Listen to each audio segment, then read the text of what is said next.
Margot Kellner stood in the doorway of the fourth-floor room at the Ottawa General and said nothing for a long moment.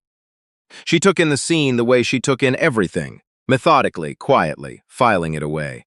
Helena in the bed, her left wrist bandaged, her blaze folded over the chair back with the careful precision of someone who had not abandoned their dignity simply because they were wearing a hospital gown. The monitors, the IV line, and beside her, in the plastic chair that was never designed for a person of his height, Taye Oduya, still in his courthouse jacket, his hands folded on the edge of the bed rail, close to but not quite touching Helena's. Helena's fingers were resting near his, not touching, near. Margot had been Helena's judicial clerk for 14 years. She had watched Helena sit across from cabinet ministers without blinking. She had watched her deliver rulings that made Bay Street lawyers go pale.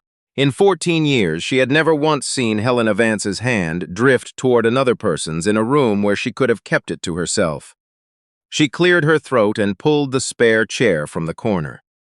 "I've been counting," Margot said, sitting down with the ease of a woman who had decided this conversation was going to happen whether Helena liked it or not. 14 phone calls in 4 months. 14 times you told me something Ty did or noticed or said. She paused. You described his filing system last Thursday. That was a relevant operational update. You described it with warmth. Margot looked at Ty. Ty looked at the wall. He reorganized the security rotation around your hearing schedule without being asked. That's his job. His job is courthouse security coordination. His job does not include learning that you take your tea with one bag, not two, because the tannins aggravate your migraines. Another pause, which he figured out by watching, not asking. Helena said nothing. Ty reached over without looking and adjusted the IV line where it had kinked against Helena's wrist. The gesture took 2 seconds. He didn't comment on it. He fixed it and put his hand back where it had been. Margot permitted herself a small, private smile. 14 years she had been waiting for this. Not this specifically, not the hospital room, not the bandaged wrist, not whatever had gone so badly wrong on the Queensway that afternoon, but this. This particular quality of silence between two people who were still pretending to have a professional relationship. Is he the reason, Margot said carefully, that you stopped leaving before anyone else could hold the door? Go home, Margot, Helena said. To understand how they had ended up in that room, you would have to go back 4 months. To the morning Taye Oduya noticed that the federal judge on the 3rd floor of the Elgin Street courthouse hadn't eaten since the previous afternoon and quietly arranged for that to change. Taye had not planned to stay in this kind of work. For 11 years he had served with the Royal Canadian Medical Service, 2 deployments, a decade of training combat medics in environments that operated on the principle that everything could go wrong at once, and usually did. He had been good at reading rooms, at knowing which casualty needed attention first, not because they were the loudest, but because they had gone quiet. At recognizing the particular stillness of a system beginning to fail before anyone else had noticed anything was wrong. He left because of Zion. His daughter was 10 now. She had her mother's habit of studying people carefully before deciding what she thought of them, and her father's inconvenient tendency to be right about things she hadn't been asked about. After Amelia died 3 years ago, a diagnosis that moved fast and left them less time than any of them had been promised, Zion started sleeping with her bedroom door open. She didn't explain it. She just left it open, and Ty understood. He needed predictable hours, something that put him home for supper, awake for the school project due Friday, present for the particular kind of silence that settled over a house when a child was working something out and needed a parent nearby without being spoken to. The posting at the federal courthouse had appeared in his search results on a Wednesday evening. Security Coordinator, Judicial Operations. He applied with modest expectations and was called within the week. The position, he later learned, had been staffed by 4 different people in 18 months. The building was old, the systems were inconsistent, and the judge on the 3rd floor had a reputation for expecting things to work correctly and communicating her dissatisfaction when they did not. Ty didn't find that unreasonable. He expected things to work correctly, too. Helena Vance noticed him the way she noticed most things, not immediately but permanently. She noticed that when she asked for something, she received it without an explanation of the process. She noticed that the temperature on the 3rd floor had quietly stabilized after weeks of complaints to facilities management that had gone nowhere, and that nobody had announced the fix. It had simply been handled. She noticed that on the mornings her first hearing ran long. There was always a cup of tea at the right temperature when she stepped out, left by no one she ever saw arrive. She mentioned it to Margot on a Tuesday, almost as an aside. Margot had listened with the expression of a woman cataloging information she intended to use later. Helena told herself this was professional assessment. Taye Oduya was an unusually capable security coordinator. Noticing capability was reasonable. It was what she did. She did not tell herself why she had started to notice the way his voice changed on the phone when he was talking to Zion. Lower, unhurried, all the efficiency gone out of it. She had overheard it through the open door of the security office twice, and both times had found a reason to keep walking. The case that would eventually put all of them in that hospital room had been assigned to Helena's docket in September. Meridian Health Sciences, one of the largest pharmaceutical companies operating in Canada, was facing criminal fraud charges across 3 provinces. The allegation was specific and damning. The company had falsified clinical trial data for a cardiac medication and then distributed it nationally through provincial health programs for nearly 4 years. The plaintiffs included 3 provincial governments, a coalition of patient advocacy groups, and the families of 7 people who had died during the suppressed trial phase. Helena had been assigned the case because she was the most experienced criminal bench judge in the region, and because she was known to be unmovable. The first envelope arrived in October, addressed to her personally, not to the court. A single card inside with her home address printed on it, and nothing else. She reported it through the standard channels, and was told it would be logged and monitored. She continued working. The second envelope arrived 3 weeks later. A photograph of her getting out of her car in the underground parking lot at Elgin Street taken from behind. No text. She reported that one too. What she did not do, what Helena Vance had built an entire career around not doing, was change her behavior because someone wanted her to be afraid. Taye heard about the envelopes through the courthouse's internal incident log, which he reviewed every morning as part of his rotation. He did not alarm her. What he did was quietly adjust the security sweep protocol for the parking level, request 2 additional camera placements at exterior entry points that had coverage gaps he'd flagged but never prioritized, and begin arriving 12 minutes earlier than his scheduled start. He noticed also that Helena had varied her route from the parking level to her chambers without announcing the variation. He recognized the instinct. He had trained people to do exactly that in environments where predictability carried a different kind of cost. He said nothing about it. He simply made sure that whatever route she took, someone who knew what they were looking for would be nearby. The incident on the Queensway happened on a Thursday in late November. The city had that particular gray quality that settles over Ottawa in the weeks before the first proper snow, the light flat and arriving late, leaving early. Helena left the courthouse at 4:30. Taye had noted before she left that she looked pale. She'd been in back-to-back closed hearings since 8 in the morning, nothing to eat that he'd seen, managing a migraine since around noon based on the way she'd been holding the left side of her face during the afternoon recess. Not good conditions. He offered to walk her to her car on the basis of a routine security check of the parkade, which was not routine but was not untrue. He was 20 feet behind her when he saw it. The left rear tire sat fractionally lower than it should have, not flat, not obviously compromised. The kind of variance a person registers only after years of checking vehicles in conditions where the wrong answer had consequences. He called her name. She turned. He told her in 3 sentences what he'd observed. He did not tell her everything he was thinking, which included a 3rd envelope that had been slipped under her windshield that afternoon and removed before she returned to the garage. A detail he'd caught on the new camera placement at 14:23, and had been in the process of documenting when she came downstairs. He drove her home in the courthouse pool vehicle. He was 2 blocks from her address when the radio confirmed it. A brake line on her car, cut cleanly enough to hold through the parking structure and give out on the highway. Not gradual wear. Helena was very still when he told her. He watched her absorb it the way she absorbed everything, without expression first, then with the careful efficiency of someone filing information in the correct place before allowing herself a reaction. "Who had access to the parking level today?" she asked. "I have the log. I've flagged 3 entries that don't match credentialed staff."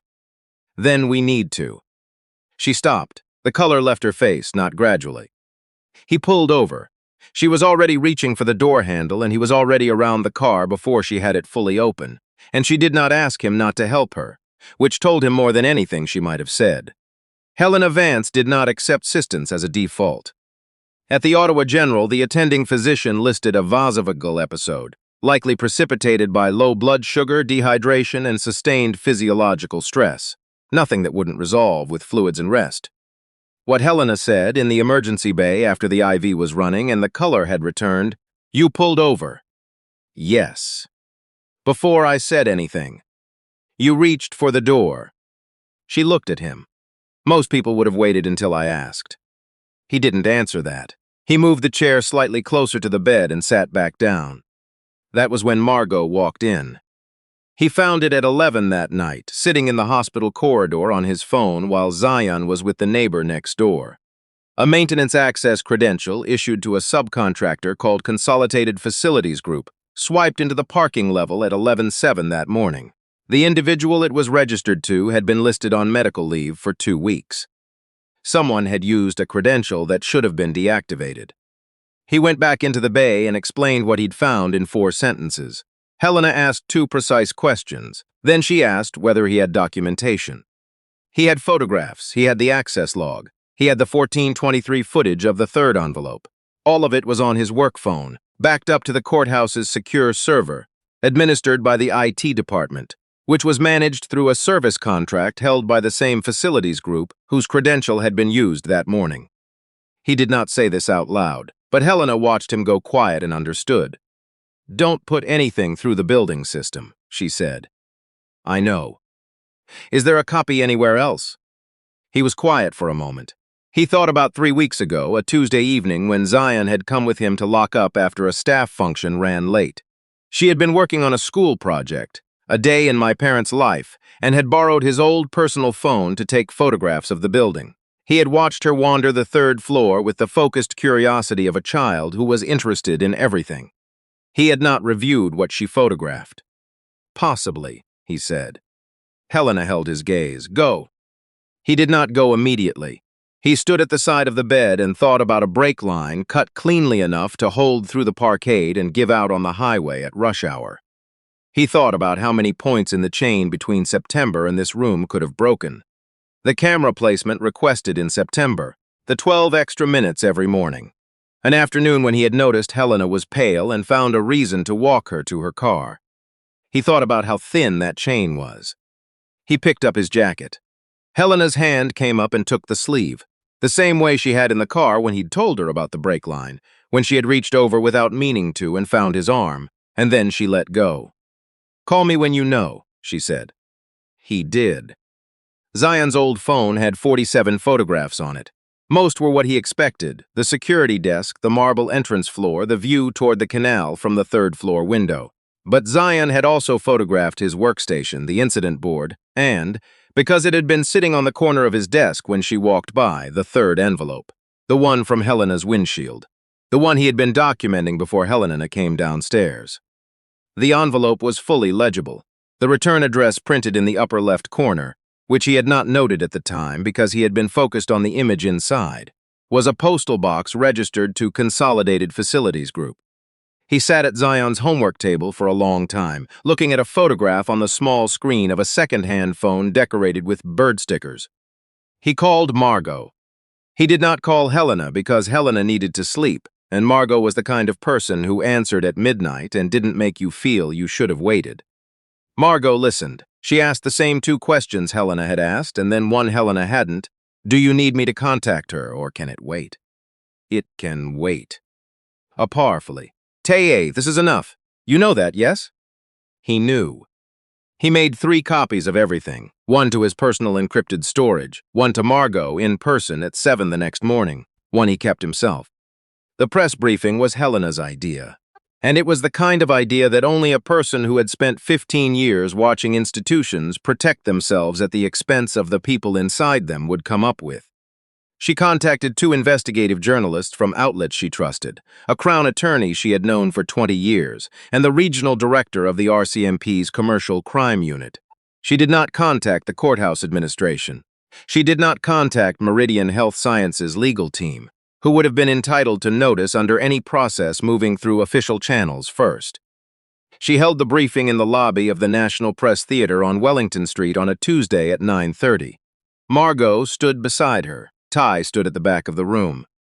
She presented the brake line assessment, the parking access log, the falsified maintenance credentials, and the photograph from Zion's phone, which she introduced plainly. It had been taken inadvertently by a child doing a school project, and it had survived attempts to compromise the documentation chain because it existed outside any system the responsible parties could access and alter. She laid out the connection between Consolidated Facilities Group and Meridian Health Sciences. It was not difficult to establish once someone was looking. The facilities company was a subsidiary of a holding group that counted 2 senior Meridian executives among its directors. She laid out what the evidence indicated, that an attempt had been made to intimidate a sitting judge into delaying a ruling with significant financial consequences for a pharmaceutical company facing criminal fraud charges, that the attempt had escalated to vehicle tampering, and that the documentation trail had been routed through systems designed to obscure it. The journalists asked their questions. She answered precisely. At the back of the room, Taye watched and did not speak, because he had understood from the beginning that Helena Vance did not need anyone to speak for her. What she had needed, what she had accepted, carefully and with some difficulty, was for someone to be in the room. The 2 Meridian executives were arrested the following morning. The facility's subcontractor was arrested the same afternoon. Charges included obstruction of justice, criminal intimidation, and conspiracy to tamper with evidence. The Meridian fraud trial resumed 6 weeks later. Helena presided. The ruling took 27 pages. He did not return to the security coordinator position. Helena had asked him, with the directness she applied to things she had considered at length, whether he would. He said no. Not because of what had happened, because of what came next. There was a gap, he told her, in how Canadian federal courthouses assessed the physical security of judicial staff, specifically in the period between a high-profile assignment being made public and the conclusion of proceedings. He had been writing an analysis of that gap for 8 years without anyone to send it to. He believed he knew how to close it. She looked at him across her desk. 8 years. Yes. And you never mentioned it. It wasn't relevant until now. Helena was quiet. Outside the window, the canal was gray-white with the first ice of December. She had spent 15 years building a version of herself that did not require anything she had not already arranged for. She had been efficient at it. Nobody had ever particularly challenged the arrangement. "You'll still be in the building," she said. Different floor. Yes. She looked at her desk, then at him. That's practical. It was. Taye, she said. He stopped at the door. She had been composing this sentence for 3 weeks. She had started it in the car on the Queensway and stopped. She had started it again in the hospital room while the monitors were quiet and stopped then too, because the words had felt too large for a room where she was still wearing an IV. "You are the first person I have trusted before deciding to," she said. "Every person I have allowed close, and there have not been many. I chose deliberately. I made a conscious assessment. I calculated the risk and accepted it." She kept her gaze on the desk for a moment, then made herself look at him directly. "I did not choose this. It simply happened, and I don't entirely know what to do with something I did not choose." He was quiet long enough that the silence had weight. "I think," he said, "you do what you do with every ruling you've written. You sit with it until you understand it, and then you say what's true." She looked at him. "I'm not in a hurry," he said, "whatever that takes." The science fair was on a Saturday in February, which in Ottawa meant the gymnasium of Ridgemont Elementary was aggressively overheated to compensate for the -17 outside. Helena arrived without advance notice, wearing a wool coat, carrying coffee from the shop on the corner, and she found Zion's table on the far side of the room without needing anyone to direct her. The project was called How Medical Devices Save Lives and Why They Have to Work. On the display board, Zion had drawn a circuit diagram for a simplified cardiac monitor, labeled each component in careful block letters, and written a paragraph at the bottom explaining how the project had begun. "My dad used to work at a hospital that helped people who couldn't afford expensive equipment. I wanted to understand how the equipment worked, so I could understand why it mattered." At the bottom of the card, in smaller letters, "Built with my dad and Judge Vance, for hospitals that don't have enough." Helena stood in front of it for a long time. The sensor calibration was hardest, Zion said, appearing at her elbow with the focused calm of someone who had been watching from across the room and decided this was the correct moment to approach. Dad helped with the equations. How did you solve it? We used a reference from one of his old field manuals. Zion looked at the diagram with the quiet satisfaction of someone who had fixed a real problem. He has a lot of them. I know. Zion glanced at her sideways. Do you still call him after hours to ask about things you already know the answer to? Helena looked at her. I figured it out myself, Zion said, entirely unconcerned. He does the same thing, except he calls you back. Helena looked across the gymnasium. Taye was standing near the entrance, coffee in hand, watching them both with the careful expression of a man trying very hard to appear as though he was looking at something else. He wasn't. You can go talk to him, Zion said, already turning back to her display. I have judges to impress. Helena laughed. It was the kind of laugh that surprised her, sudden, unguarded, without any management applied to it. And she thought walking across the gymnasium toward a man who had pulled over before she said anything, who had fixed an IV line without being asked, who had sat in a plastic chair through a Thursday night in November for no reason, except that leaving was not something he was willing to do. She thought that this was what it felt like to be seen by someone who had decided, early and without announcement, that she was worth the attention. She told me to come talk to you, Helena said when she reached him. She's been managing this situation for about 3 weeks. He paused. She asked me last Tuesday whether I was going to do something about it or keep making excuses. I told her it was complicated. Another pause. She said it wasn't. Helena looked at him. Around them, the gymnasium hummed with noise and overheated air, and the particular controlled chaos of children explaining things to adults who didn't yet understand them. Is it, she asked, complicated? No, he said, I don't think it is. She reached over and took his hand, not from fear this time, not from reflex, not from the instinct of a person reaching for something solid when the ground has shifted beneath them. She took it the way a person takes something they have decided, finally and without negotiation, belongs to them. That is the part of this story worth holding on to. Not the arrests, not the press briefing, not the rulings, the smaller truth underneath all of it. That some of the most important things we do are the ones we don't decide to do. They happen in the space between one moment and the next. In the instinct to pull over before someone has said they need it. In the door left open at night without explanation.